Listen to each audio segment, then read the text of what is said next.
La salvatoare a lui Silviu Lung. Da, Silviu Lung, un portar din ce în ce mai matur. Minge câștigată ușor de steliște acolo, a apărut foarte bine Pintilii. Balonul de rază l-a avut pasa lungă. E adevărat că și o mare vină cred că o are Martinovic. Vom revedea faza în întregime. Martinovic n-a reușit să devieze balonul.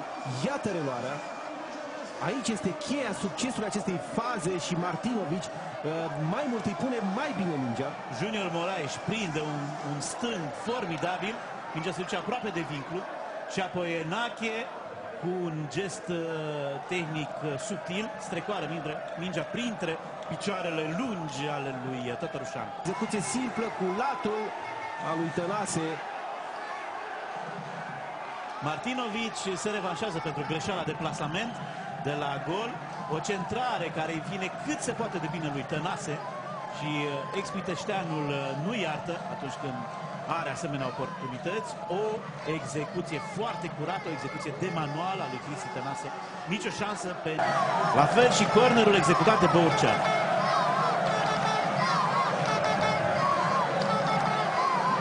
Două goluri marcate într-un interval de 4 minute de Steaua.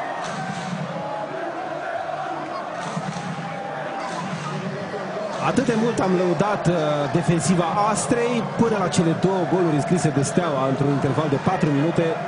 Atât de mult a greșit defensiva lui Bogdan Stelea. Lui Valeriu Lupu.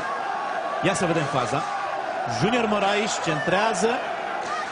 N-au greșit și fundașii centrali. Da, și e gol. Mingea era în poartă. Da, era în poartă. Două goluri Enache. Enache scăpat din marcajul lui Lupu. E drept însă că mingea aceea n-ar fi trebuit să ajungă acolo. Centrarea, să știi că a fost excelentă, atât cât să nu poată interveni nici fundașii, nici Tătărușanu. Deși n-am dreptate. A primit golul 2 din cauza schimbării de atitudine.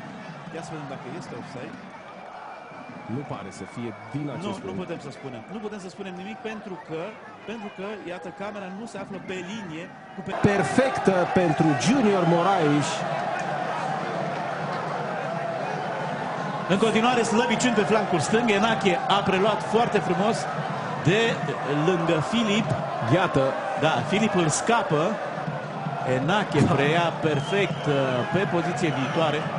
Apoi pasează și dincoace celălalt mohican, celălalt client al Astrei, este vorba de fundașul dreapta Martinovic, care îl scapă din marcaj pe autorul golului Junior Moraes. 3-2. Steaua, iată, primește 3 goluri bine în zona mediană, în zona centrală. Rusescu înscrie. Cel mai productiv jucător al Stelei în sezonul trecut, punctează din nou, a scris și etapa trecută golul victoriei cu Chiajna. Încă o dată faza, preluarea foarte bună a lui Rusescu, dribbling excelent și apoi șut fără speranțe. Își așează mingea pe piciorul drept, un jucător de execuție. Nicio speranță pentru Silviu Lung. Găman îl atacă târziu pe Rusescu, iată Rusescu trece de Beniusev și punctează. 3-3, 6 goluri. Rocea la primul gol pentru Steaua. O fază rafinată până la capăt de Steaua.